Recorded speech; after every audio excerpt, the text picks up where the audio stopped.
ICSE Mathematics Class 10 Chapter 1 Exercise 1A. Question 15. Asaraf went to see a movie. He wanted to purchase a movie ticket rupees 80.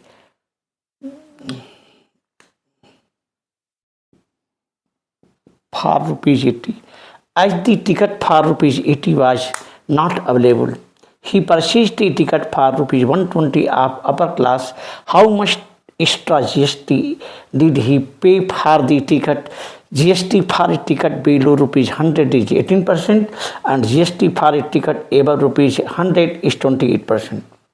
Answer 15. The price of ticket according to his wish, rupees 80.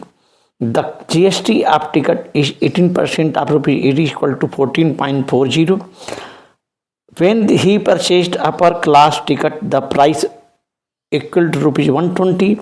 The GST of the ticket is 28% of rupees 120 equal to rupees 13.60. Extra GST paid by Asraf rupees 3.60 minus 4 rupees 14.40 equal to rupees 19.20. Input tax credit. When we pay tax on sale of goods and services, we can avail the tax we have already paid on the purchase input of the above goods or services and pay only the balance amount as a tax.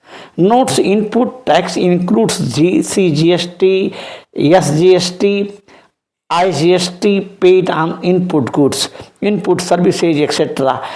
Second, only a person is entitled to take credit of input tax charged on supply of goods or services who is registered. Third, credit of tax paid on every input used for supply of taxable goods or services or both is allowed under GST. Fourth, for the purpose of petroleum products, liquor, petrol, diesel, motor, spirit, etc., input tax credit is not available. Fifth, in sports of goods or services, GST is not payable, but still input tax credit is available. Such transactions are called zero-rated transactions in GST. That's all.